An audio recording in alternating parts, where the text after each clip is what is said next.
Good evening, everyone, and welcome to this special COVID-19 Town Hall presented by City Hall and Cable 14. I'm Mike Fortune, and I will be your moderator for this evening. We are here live in the council chambers down at City Hall, and before we start, it is very important for all of you to know that we are following all recommended procedures, including social distancing, for tonight's broadcast. In order to promote social distancing, the town hall is entirely virtual. Only essential personnel are here in council chambers. In-person attendance is not available for residents or media. Tonight we will hopefully be able to answer as many of the questions you have regarding the current status of the COVID-19 outbreak within our community. We have a panel assembled that will spend the next hour answering as many questions as they can. And of course, all questions have come in from residents, and we are still accepting questions. And there are two ways that you can submit those. Fill out our web form online at www.hamilton.ca/COVID-questions, or send us a tweet and tag @City of Hamilton. Before we get started with the questions from the public, let me introduce to you our panel. Joining us tonight, Mayor Fred Eisenberger, Dr. Bart Harvey, Associate Medical Officer of Health, and Mr. Paul Johnson, Director, City of Hamilton's Emergency Operations Center. I'd also like to have a special thank you to the American Sign Language interpreter and deaf interpreter. Thank you. Mr. Mayor, before we start with the questions, would you like to begin with the current status of the city, sir? Thank you very much, Mike, and thank you to you and to Paul Johnson and to Dr. Harvey for participating in this town hall. Of course, to Cable 14, and everyone can dial in on YouTube as well for this virtual town hall on COVID-19 and these challenging times. And I would say that I really want to thank the community at large for responding in very, very positive ways. Not only people in general, businesses that have had to close down. They've done a terrific job of listening to our public health providers and the lead from Dr. Richardson and Bart Harvey, and taking the necessary steps to avoid spread in our community. So a great job done by the community at large so far, and we encourage the community to continue to do that great work based on the advice that we're getting from our public health officials. Again, I will remind community that, I've been advised by the major grocers in the country that there is no shortage of groceries and toiletries in the country, even though there are some runs on the products on the shelves in the community and some of the stores.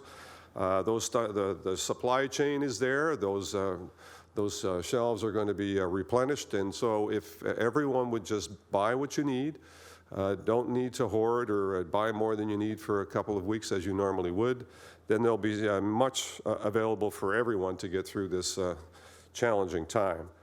We are, as the province has indicated, in a state of emergency, and that will then mean that there are many, many things that are being announced as we go. Transit has changed, as you're well aware, and I know that Paul Johnson will walk through all of that. I just want to say that, the response that our staff and the public health and the entire emergency operations team, that includes some 25 leaders in all the departments in the city, including fire and paramedics, have done a fantastic job of giving us direction and providing the kind of necessary steps that hopefully will provide the kinds of separation outcomes that will lessen the impact of this virus. So I just want to say thank you to them and thank you to the community, and I really look forward to and hope that we can answer some of the questions that the community at large might have today. Well said. Thank you very much, Mr. Mayor. Our first question will be going to Dr. Harvey. If you can have your mic turned on there, sir. Dr. Harvey, can you share an update about the current number of COVID-19 cases in Hamilton and the current situation as of tonight? Sure. Thanks, Mr. Fortune. And I want to follow the mayor and give a special biased shout out to the many public health staff in Hamilton that have been redeployed, are now working 7 days a week, well into the evening. There was one night where we didn't get out of there until 11:30. So to all the rest of the team, beyond Elizabeth and I, thank you and congratulations. The current update, and I can almost guarantee, as I've said on numerous occasions, this is moving quickly enough that I will never have the up-to-date numbers. I'll have the numbers that I last had, and that is that we have 19 confirmed cases in Hamilton. And the current situation as of tonight is we are expecting, and certainly for the last number of days, we are having anywhere in the neighborhood of 3 to 6 new cases reported to us.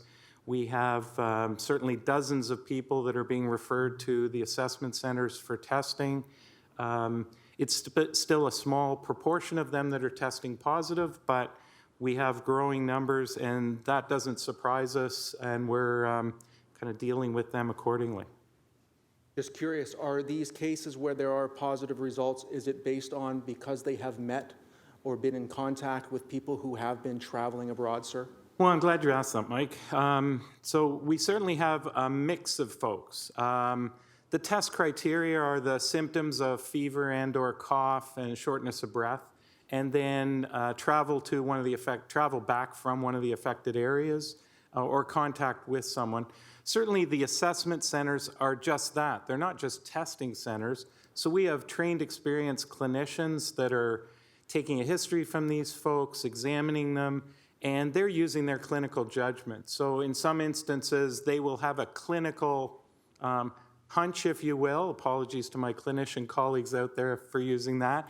And they may, and right from the beginning, it's, if you have the sense that this person might be infected with COVID-19, test them. And some of those folks are coming back tested positive. We have a mix of folks at this point that I think are pretty reflective of what we're seeing Ontario-wide. Large proportion travel, Europe, Asia, growing number from the United States more recently. We have clusters of folks. We have cruise ships, folks that have been on cruise ships that have gotten infected there and come back. And most recently, I think as Dr. Richardson reported in the most recent media availability, I think with the mayor, we have now found at least 2 instances where our current investigations don't indicate any kind of obvious, which would suggest that we have what we would describe as community transmission. So these people have been doing their regular things, and in some way, some form, they've come in contact with the virus, and we haven't thus far been able to determine where that was. Thank you very much. Mr. Johnson, we will get to you now. You have been having a very busy 6 or 7 days, and we appreciate all that you and your team have been doing. Mr. Johnson, what actions has the City of Hamilton taken to this point to help flatten the curve? We need to go back to last Thursday, and the first thing we did is we mobilized our Emergency Operations Center. And I start there because in the case of this pandemic in particular, speed is of the essence. And Emergency Operations Centers are set up to bring the right people together quickly, to make the right decisions quickly, so that we can get ahead of the game. And we train for this type of eventuality, although you're never fully prepared for this kind of thing. We train and we have lots of backups. And I want to say this evening, the value of ensuring we have backups in every position became very important for us in this current environment. Our city manager, Jeanette Smith, was on vacation when this started to kick off. She was on vacation in the United States. By the time she was able to travel back, she needed to heed and show the leadership to heed the self-isolation description from public health. So she is back in the city. She is self-isolating and is unable to participate as part of the emergency planning. So she's doing much from behind the scenes. She would love to be on the front lines with us. She'd love to be working alongside us, but she isn't. But that's exactly why we set the Emergency Operations Center up the way it is. So we mobilized, and right away we saw the value of that. We were able to react quickly to the evolving guidance and advice from public health. So what we saw was things changing on an almost daily basis and our ability to react. We immediately limited opportunities for social interaction where that was by design. We closed recreation programs. We closed down libraries. So places where people would naturally congregate, we stopped those programs immediately, then took the step to close the facilities altogether.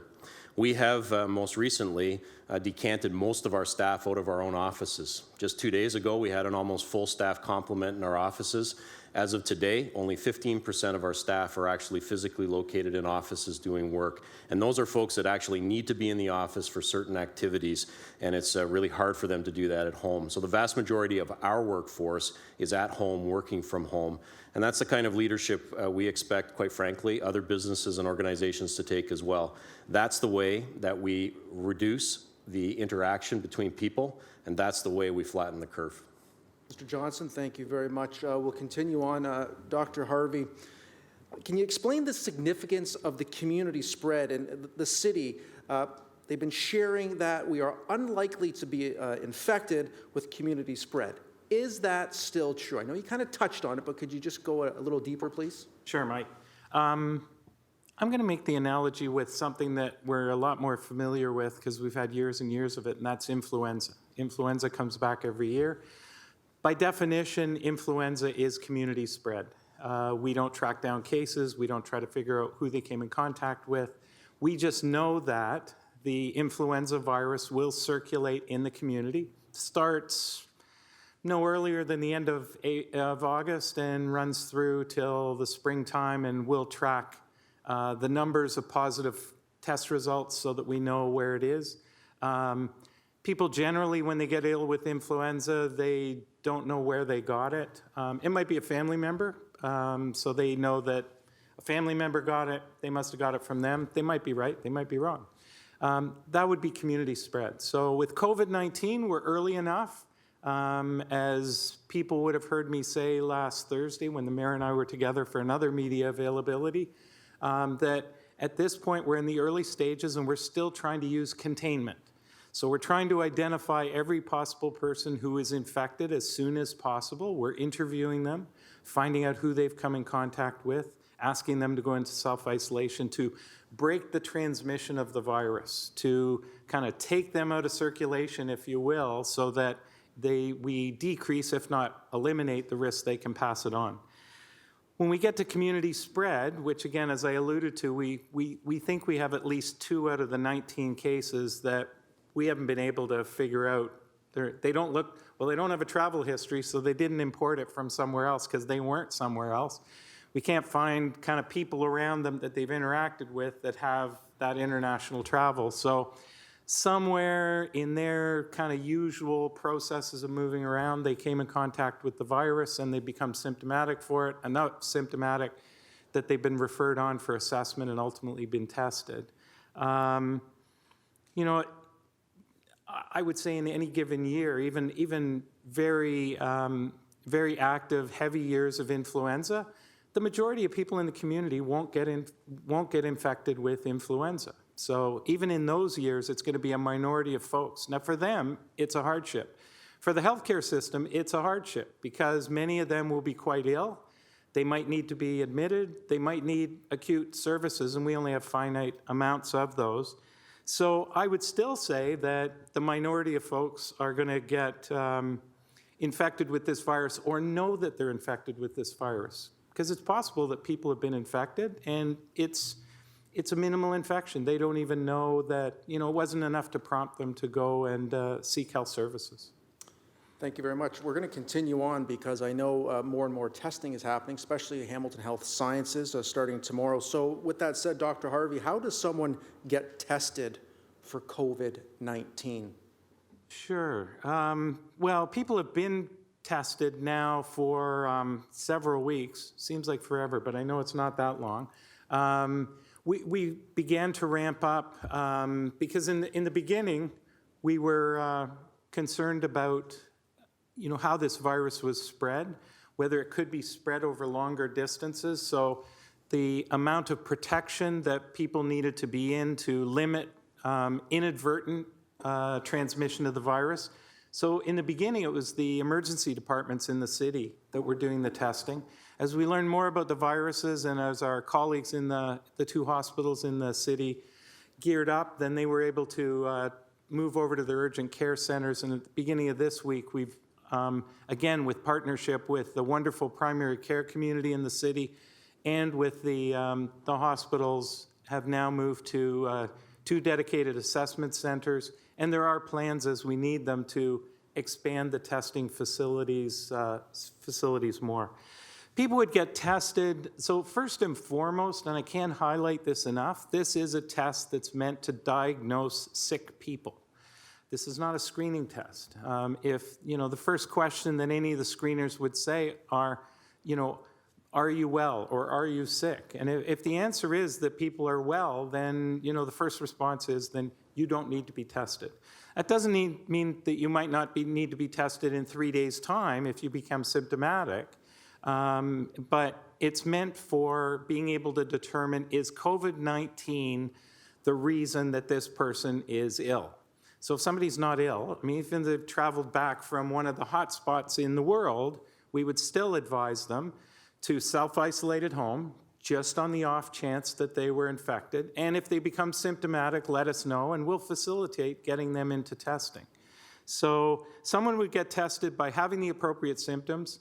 And then at this point, we're still using the international travel connection to somebody who is symptomatic, somebody who is a case of has COVID-19, and we would facilitate them into testing. This is actually a question coming from me now. In regards to that 14-day period, doctor, why is that so important? If I'm feeling fine by day 7, 8, I'm not noticing anything, why is it that full 14 days that people must abide by? Sure, great question, Mike. So what we know about this virus is that it can take anywhere from 2 to 12 days to what we refer to as incubate. So it's incubating in the person. So let's take the example of, our city manager that Paul alluded to. Outside the country, it comes back to the country, we're asking everybody, as Jeanette is doing, to self-isolate for 14 days. So the notion is, when Jeanette was in Florida has cases, I think they just declared a state of emergency yesterday. Is it possible that Jeanette unknowingly got exposed to the virus there? So the virus is now in her body, but it's not making any symptoms. It's just finding its way and being able to find a way to multiply. What we know is that some people, so the incubation period is time from infection, from the virus getting into your body, until you start to feel sick. And so the 14 days gives us a little bit of an extra window. So we know that, hey, if you're not sick 14 days after you were in that place where you could have potentially get infected, then you weren't infected. Because if the virus got into your body at that point, then you would be symptomatic before day 14. So once you're totally out of any kind of risky exposure or area where you could have potentially been exposed, if you're 14 days past that, then you didn't get infected. Doctor, thank you very much. We're going to continue on. Mr. Johnson, the HSR is obviously a key service within our community. And can you talk a little bit about what the city is doing to promote social distancing on HSR for both customers and, of course, the wonderful operators? Sure. Transit is really an essential service to keep the city moving and to keep people moving around the city. And so we've taken a number of steps in conjunction with the management at HSR and the workforce. And I do want to say, because this is a good opportunity to promote that we're having strong dialogue with our frontline staff, the union leadership, and our management to really come up with creative solutions for programs that need to continue to operate. And there's a number of essential services. So in the HSR, we previously announced that, for instance, people with personal mobility devices are often assisted onto the buses by the drivers. That's often done through the rear doors. We actually said we need that to happen at the front doors so that the drivers didn't have to keep walking through the bus each time in order to get to that. To further help our drivers and passengers, today we announced that everyone will be boarding who's mobile, doesn't have a personal mobility device, will be boarding through the rear doors. And that also means we're not collecting fares. And the reality is that this helps further protect our drivers from the constant pass-by traffic of people coming in. It does mean, obviously, we're not collecting revenue from our transit service at the moment. But you know what? The health and well-being of our drivers, the health and well-being of Hamiltonians trumps the revenue that we would receive at this particular moment in time. The other thing we've done is put signs on the bus to encourage passengers to think about their personal spacing because it's important we do that whenever we go out. The other thing that we have done to manage our workforce is we want to provide predictable and reliable HSR service. And so beginning Monday, we will be moving to Saturday service Monday to Saturday, Sunday service on Sunday. And that's really in an effort to ensure that we continue to provide this service in a reliable way. Mr. Johnson, just a quick follow-up in regards to other modes of transportation throughout the city, whether it be DARTs, Uber, Lyft. Have conversations been had with those fine folks as well into regards to what type of parameters they should have based on the city, or are those going to be individually business-based decisions? So certainly there's always advice provided to private operators. I can tell you our DART service continues to operate. I'll also tell you that there aren't nearly as many calls for service as we see on a daily basis, because the reality is many of the visits that people were taking on DARTs, those programs have ceased, day programs, things like that for older adults or persons with disabilities. So we're doing a lot of transportation of people, though, to their appointments. We need to keep the city going. We need to help residents to do what they need to do. But because a lot of residents are heeding the advice to only go out when you need to, we're seeing a great reduction not only in our conventional transit system, down about half the rides that we would normally see, but also far fewer trips on DARTs. And in terms of using taxis and Ubers and things like that, again, make sure that you're cleaning your hands, washing your hands afterwards. Don't be touching your face as you get in and out of the vehicles. Maybe crack the window a little bit. All ways that people can, protect themselves as they go and do the things they need to do on a daily basis. Some excellent reminders. Thank you very much. The questions continue to come in. The next one is for Mayor Eisenberger. Mr. Mayor, what is the plan for city council meetings over the coming weeks, and can residents still delegate? So thank you, Mike. As you can see, the council chamber here is actually set up for a meeting, a council meeting and general issues committee meeting that we're having this coming Friday to deal with some important issues, not the least of which is the budget. And like any other municipality, without resources, we can't do much. So we need to get those tax bills out. So hopefully, this coming Friday, we'll be able to pass the budget at what I believe will be somewhere in the area of 2.9%, which I think is, given the circumstances and the challenging cuts that have been taking place, probably pretty good. And we're exercising spatial separation as we are now, and we'll be doing the same at the council meeting. Unfortunately, because we have the building closed, we are asking delegates to provide written submissions to us as opposed to being a delegate at these meetings. So we welcome all of those delegates to write in their concerns, their comments. They can all be read by all members of council, and then we can make some, I would say, functional decisions. We don't have a loaded agenda. We've actually narrowed the agenda to specific issues that have to be dealt with. One of them is delegated authority. My hope is that we delegate our city staff to do some of the functional things they have to do, not unlike what happens when we're at the lame duck period in a council. 2 months prior to the election day, council's pretty much lame duck, and delegated authority is given to our senior staff to do, under certain circumstances, make the decisions that actually keep the city functional.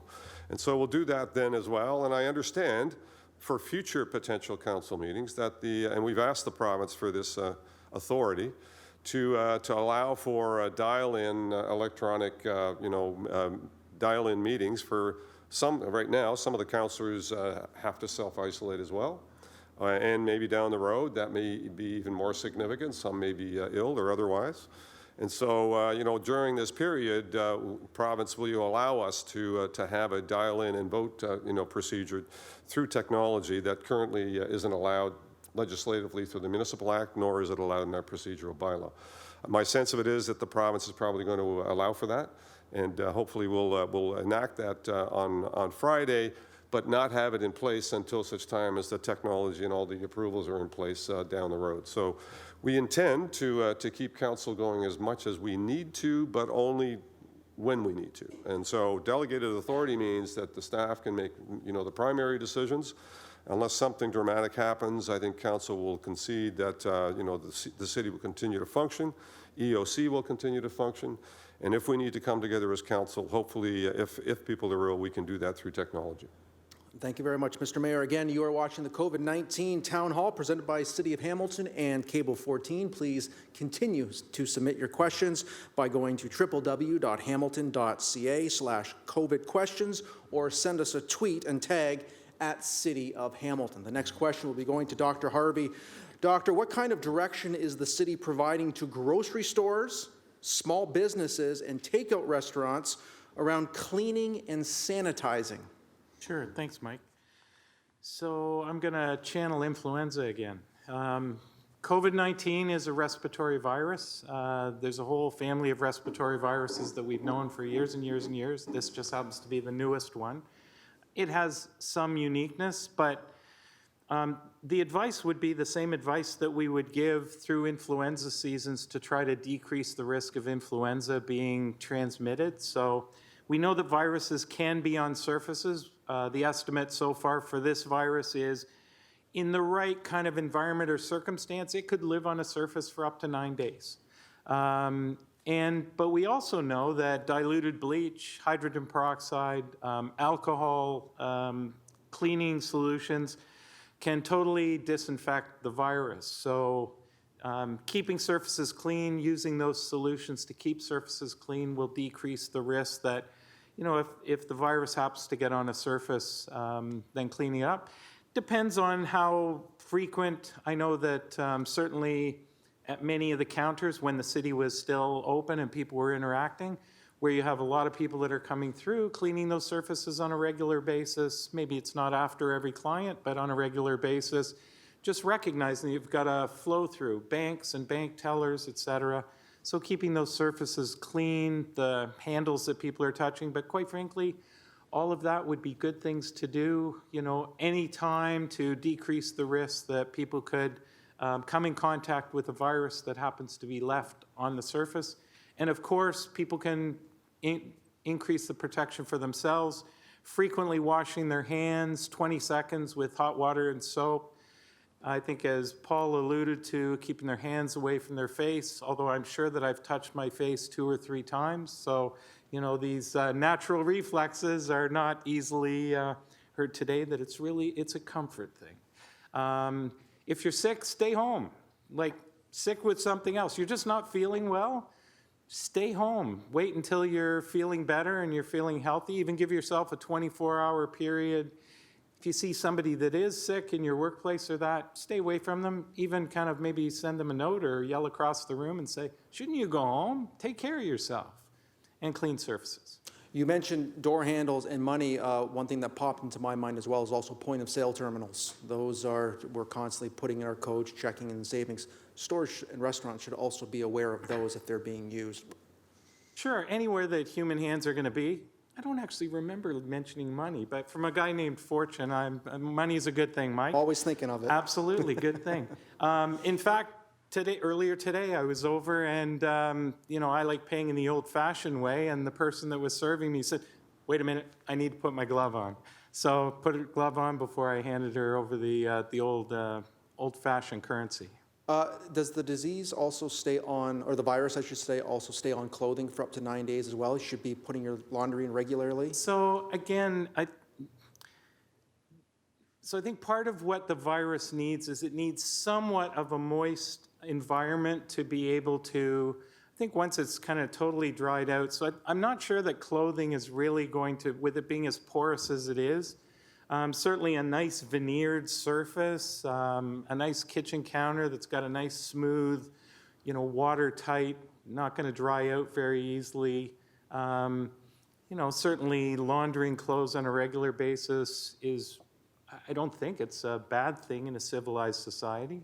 Of course not. Okay, thank you very much, Doctor. Mr. Johnson, we'll head on back to you in regards to how the city, and this is a question coming in, how is the city supporting the homeless population during this crisis? So we're doing several things and really working in conjunction with the service providers who deliver our emergency shelter services and drop-in programs and outreach services. A couple things in the shelter system, we're doing two things. One is how can we get rapid testing, and really impressed today. We had a great conversation with members of the shelter health team, and we believe we're going to have access to rapid testing for individuals in shelters who may be exhibiting signs so that we can get those test results back and understand very quickly what to do next. These are individuals that can't self-isolate because they don't have a home to go to. So the second step is how do we isolate, and then if the test does come back positive, how are we also supporting individuals through that? So we'll be working through the details of that very quickly. We've extended some funding and supported organizations that provide drop-in type services. These are really important for things like showers, access to washroom facilities, places to wash up. You think about all the things that are closed. These are typically the kinds of places that people that may experience homeless would use, restaurants and other places, and use their washrooms. So the fact that these programs are available for different populations will be really useful. Final thing that's happened today, and I want to mention it tonight and announce that, is we have had a conversation today with our residential care facilities. All of them were concerned about their ability to operate through this. We've confirmed that we'll work with them in the short term to ensure that their revenues are there to provide the care they need to their residents and residential care facilities. And we'll also extend some funding so that they can do the additional cleaning and make sure they have the right kinds of supplies on hand. Our message to those organizations that we work with who are dealing with some of the most vulnerable populations are, we will support you through this because we know these are extraordinary sometimes costs and operations that people need to go through. And the reality is that I think with the healthcare providers that we work with, as well as the agencies themselves, we'll come up with a plan of action that will allow our shelters to continue to operate for those who are not sick. And should we have somebody that becomes sick who's also homeless, we'll have the right places for them to recover and have access to the health supports they may need. These populations are ones that if they do become positively tested for COVID-19, may be at a higher risk. They all often have underlying health issues and vulnerabilities that would make it important for us to also wrap around some health supports as they recover. Mr. Johnson, thank you very much. On to you, Mr. Mayor. A question has come in that there have been a lot of announcements from the federal and provincial governments over recent days. Can you speak to the city's involvement and how you've been in contact with the upper levels of government most recently? Well, thank you, and it's been an ongoing collaborative process, and I do want to compliment both the federal and provincial governments for their nonpartisan approach. And you know what? There's no room for politics in any of this. It is all about getting the job done. And they've all taken that approach, and they've been reaching out to us on a regular basis. I was part of a big city mayors, 20 of the largest mayors of the municipalities across the country. Through FCM, we had a conversation with Minister Freeland, Deputy Prime Minister Freeland, yesterday, talking about some of the things that they were going to be, some of the things that they were going to be announcing today, and some of the concerns that we're hearing across the country in municipalities. And a lot of what we're hearing is, the housing challenges, the homelessness challenges, businesses that are going to be impacted and how are they going to be compensated. All those things were part of the conversation with the Deputy Prime Minister. And unfortunately, I'm sure the Prime Minister would have been on those calls, but as you know, he's self-isolating himself. So a lot of interaction happening there. And we had a conference call with Minister Christine Elliott, the Minister of Health, and the Minister of Municipal Affairs, Minister Clark, in the same vein, talking about the kind of supports that the province is exercising, their thoughts and ideas about what they might be doing in coming days, and getting some feedback from municipalities in terms of what do we need, how fast can we get it to you. And so I think the dialogue and the interaction has been fantastic. We're sharing all of the information, what we're generating locally here with all of our MPs and MPPs, no matter what their stripe is. And so they're all in the know, and so we're also taking a broader community approach to make sure that we're all in the loop and all working on the same messaging and the same important issues of trying to get people to stay at home, to making sure they do the right things in terms of looking after their health and that they're not spreading disease. And if it becomes even more dire, that even more dramatic steps may have to be taken. So far, it has been a brilliant exercise on all three levels of government, and our council has been fantastic as well. And as you might expect, everyone's itching to get to be part of this, but it has to be public health driven. It has to be through our Emergency and Operations Center, and all of them have conceded that they're going to take a back seat and let the important decisions be made through public health so that we're making the right decisions that impact this issue as opposed to any other issues that we might deal with as a council. So I think it's been a spectacular effort, and hopefully we'll continue to move in that direction. This is not going to be over soon, in my opinion, and we're going to have a longer-term focus with all three levels of government as we go forward. Longer-term focus with always moving targets. Well, you know, Timelines. and each and every day is a journey, but the reality is that each and every day, as things evolve, the appropriate responses and commitments are being made by all levels of government. Thank you very much, Mr. Mayor. Dr. Harvey, back to you, and we've kind of touched on this, but a question has come in regards to what would you say to people who have been traveling and should be self-isolating, but they are not? What is your message to them? Sure. Well, I think I'd go back to helping people understand why we're asking them to do that. So the first primary mission here is to try to decrease the transmission of this virus. This virus is going from one infected individual to another individual who is not infected. And if we can, so part of the provincial emergency declaration, the closing bars and restaurants, getting people to social distance from one another, we know that this is, or we're fairly confident, I don't know if we're ever 100% in, but this is acting like what's referred to as a droplet spread, i.e. it doesn't float in the air, it doesn't get a long way, and that's why people are hearing, stay 6 feet away, stay 2 meters away, because from what we know about this virus, if you're infected with the virus, so if I'm infected with the virus, Paul's far enough away from me that I can't, my virus can't get to him, it's gonna land somewhere down here. So get people apart from one another. When people have come back from international travel, with international travel being such an important risk factor, having people that come back from international travel self-isolate, we're back to the 14 days that we talked about a little while ago, keep them away. Some of them, the majority aren't going to be infected, but for those minority, and they're not going to know right out of the gate. So we get everybody to self-isolate for 14 days so that the people do get symptomatic. We can identify them before they've ever had a chance to get in contact with anybody else and pass the virus on.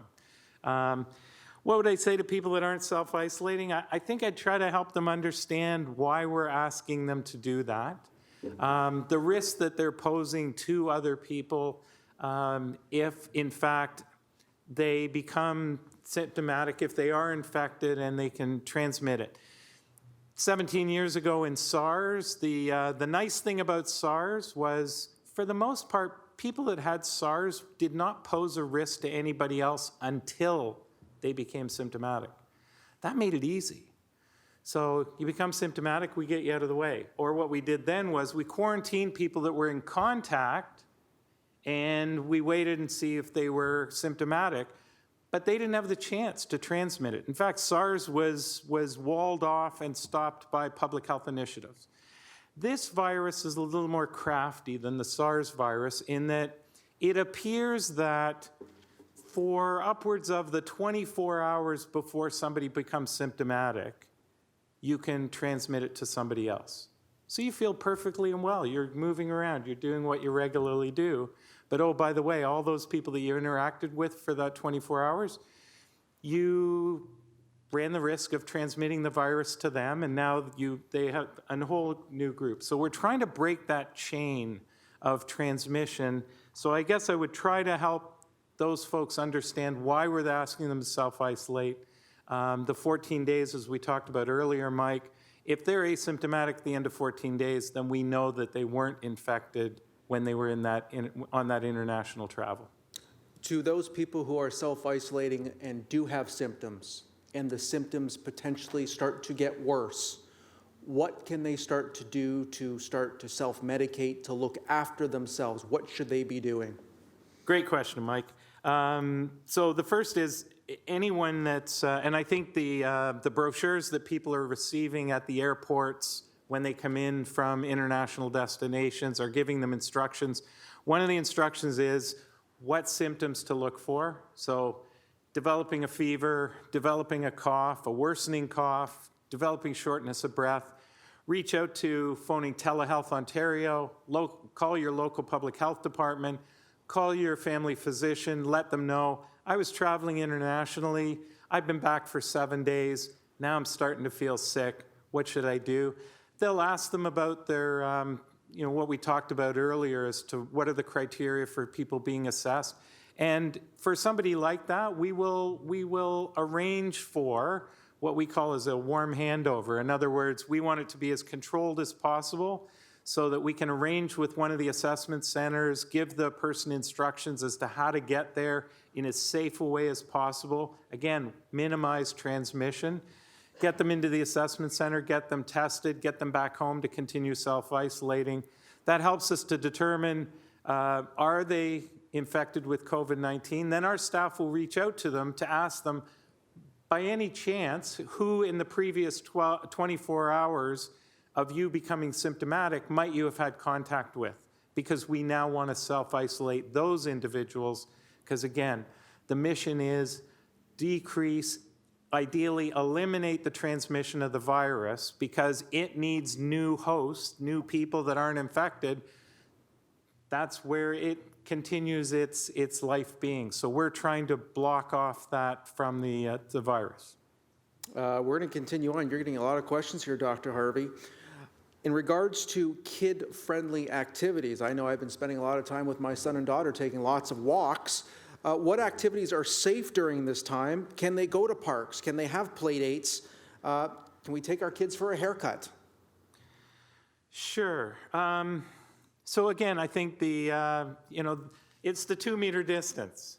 If somebody happens to be ill, if somebody happens to be infected and they're in that 24-hour period, or potentially, especially with kids, what we're learning about this virus is it appears that children can be infected, but they may be only minimally symptomatic. So they won't have a lot of the big fever, big cough, be obviously ill. So being able to maintain that distance. So even if they are infected, it decreases the risk that the virus is close enough to a susceptible other to be able to be transmitted over and infect somebody else. So sure, go to the park. Again, trying to maintain that 2 meter distance to to the greatest degree possible.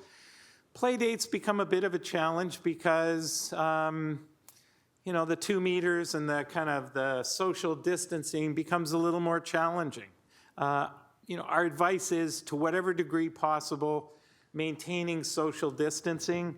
One of my colleagues that was interviewed a few weeks back around influenza was misquoted, but in retrospect, she thought it was a good quote. In an ideal world, avoid people. And because if you're not going to come in contact with another person, you don't have the risk of transmitting that to them. Taking kids for a haircut or any kind of an interaction. So I don't know many barbers that can kind of do a 2 meter haircut. So I would suggest, if it's possible, they might have to be camera friendly like you, Mike, and it might be a professional necessity. But if they can postpone these kinds of things, I think the Royal College of Dentistry of Ontario has advised their practitioners, postpone, reschedule all of those elective and preventive visits, because, the proximity with hygienists and the dentists and patients and waiting rooms, let's try to put those things off to whatever degree we can so that we can, again, try to maximize social distancing. And really the goal there is, we're not going to eliminate transmission of the virus. What we're trying to do is slow it down. We don't want to overwhelm the healthcare system. We'll hear the phrase, and I think Paul or the mayor, or maybe both of them have used the phrase, flattening the curve. It's not only flattening the curve, it's elongating the curve. At the end of the day, and we're not going to know till the end of the day, maybe 1 in every 3 people is ultimately going to be infected with this virus. Maybe it's 2 out of every 3. I don't know. The question is, do we want that to happen between now and the end of June, or do we want that to happen between now and the end of December, or do we want that to happen now and the end of next March? Kind of the longer we can spread it out, then we're not going to overwhelm the healthcare system. If it happens between now and the end of June, there's going to be too many people who are sick. Some proportion, it's a small proportion, but if a lot of people are sick, that small proportion is a lot of individual people. We have finite resources in our healthcare system. The hospitals can only handle so much. And if we start overwhelming that, which we can see when we look at other countries that are in that situation, I mean, it's a challenge that we would like to avoid. Dr. Harvey, we're going to give you a quick little break here, let you get some water, and we're going to jump over to Paul Johnson now. Paul, recognizing that city facilities are closed to the public, what kind of city services will still be available for the residents? What can we expect? Short answer is lots. And let's start with the really important one. Essential services have not been affected by this. We continue to deliver the key services that are around health and safety in this community. Our water system remains as intact as it was before all of this, and you can drink the great Hamilton water to your heart's content. Our emergency services, police, fire, and paramedics are there at your call. And so when people have emergencies, we'll be there. We've talked about transit. It's a service that we're going to continue to operate. So things like that have been unaffected, and we've been ensuring that we have the right staffing to continue those services. Great thing about the City of Hamilton is over the last number of years, we put a lot of our services online. You can do lots with the City of Hamilton through your computer. You could before coronavirus. Maybe this will be a way that people really do explore the online opportunities or the on-phone opportunities for our services. So all of those are listed on our website, hamilton.ca. You can take a look at all the things you can do. You can pay your taxes, always important to keep the city going. You can renew licenses. You can even submit plans and things to do with construction. What we're doing now, Mike, is we're looking at how we can deliver what we'll call important services in different ways. So we need to figure out how to safely, for instance, do inspections at building sites so that we can keep construction going. We cannot have any more of an economic impact than there already has been. You heard the Premier talk about it. We need to keep construction going in this province, and there are ways to do that, and we want to support that. You can't do much construction if we can't get our building inspectors on site. So we'll have to figure those pieces out. So we're learning a lot about how to deliver services in remote locations, how to deliver services in different ways. And I think that over the coming weeks, you're going to see us have more and more of those services, come back online. We won't be opening things like recreation facilities, the public library system, encouraging events of large gatherings before we are absolutely 100% sure that that doesn't pose a risk to the community. So those things are going to be offline for a while. But a lot of things are coming online. I do know that there's been some specific questions about why were the waste transfer stations and our community recycling centers closed the other day. I can tell you we did that out of an abundance of caution. There is an interaction that happens, albeit fairly low. It's me unloading my garbage into a bin. We expect that program to be open within the next couple of days, and people, I guess when you're at home with all that social isolation, people are finally getting to their garages and to their basements and deciding it's time to do a bit of early spring cleaning. So we want to support that. The other thing I can tell you is we have seen a slight uptick in illegal dumping in the last couple of days. So we want to encourage folks to take it to the right place. So we'll get that service up and going in the next couple of days.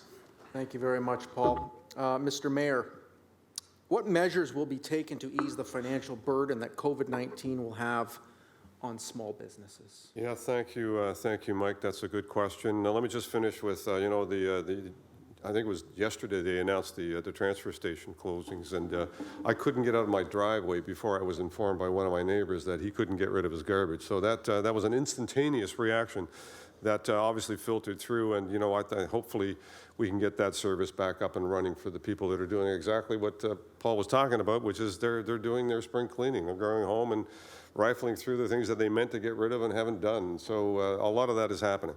But on the business side, so we are partnering with the three chambers of commerce, and we have, as part of the Emergency Operations Center, our Economic Development Director, and we're taking a kind of a holistic approach to this in partnership with the chamber to have a look at not only business continuity as much as we can right now, as well as what does the economic recovery look like a little later on. And so tomorrow, the chamber and the city will have a website up and running, and we'll be announcing some initiatives that can be taken locally here to help support the local economy. So stay tuned for that. And very dramatic announcement from the federal government this morning, some $82 billion, which I think is probably a beginning of a financial commitment to to help, for temporary wage subsidies. So, a maximum of subsidy of $1,375 per employee or $25,000 per employer for businesses, and to offset some of the wage issues that they're dealing with. Businesses will be able to benefit immediately from that support and reduce their remittance of income tax withheld on their employee remuneration. So that's a benefit.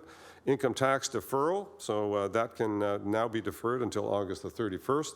A lot of federal, positive initiatives, and small credit to small and medium-sized businesses, an additional $10 billion of credit support for small to medium-sized businesses. And I, know from firsthand experience that many small businesses are closing or need to close, can't sustain themselves at this point. My sister-in-law, I won't give her the name of the location, but has a lovely chocolate shop in a couple of locations. Unfortunately, I had to announce today that she was going to close, and very supportive staff. Hopefully, some of these provincial and federal initiatives will help them stay in business a little longer, support their employees a little longer, and then look at some, future recovery as we work through these issues. These are drastically difficult times for small business owners, for their employees, for all of us, quite frankly, but even more so for someone that has to make a decision as to whether I keep my doors open or do I close my doors.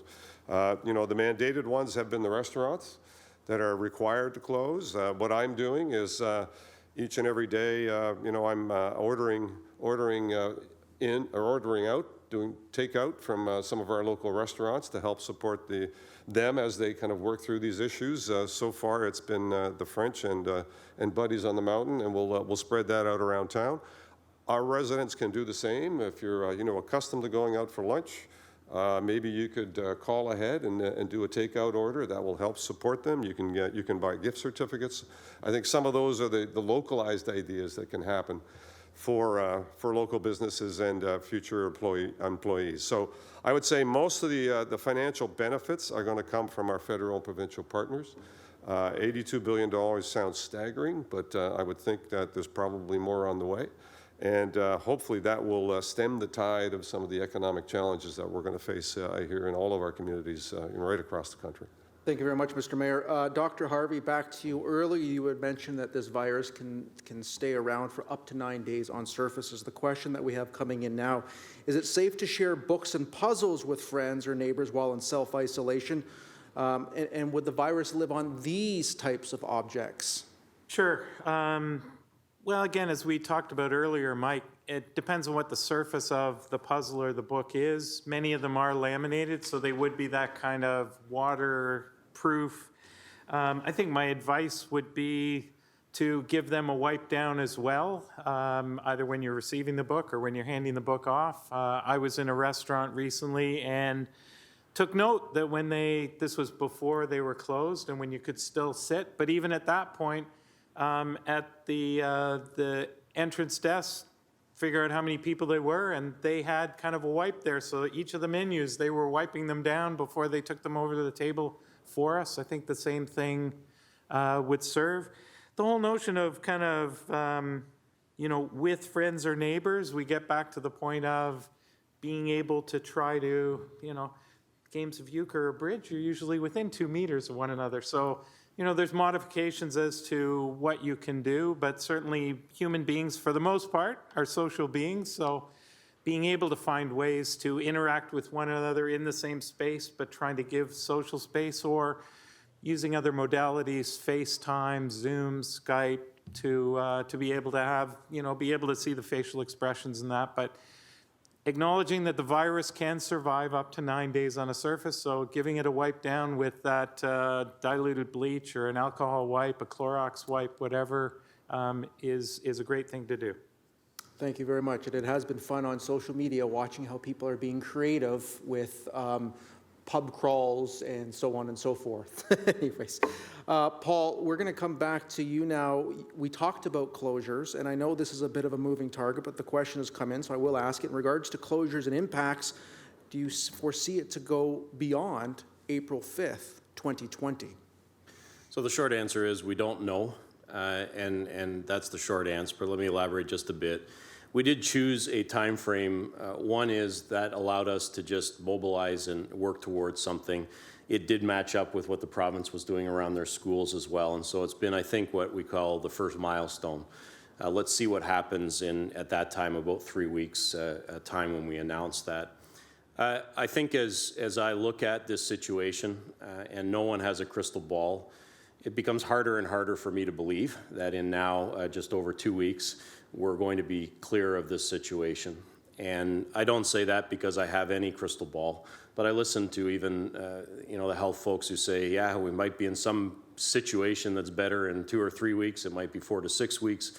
I've heard 8 weeks. I've heard longer.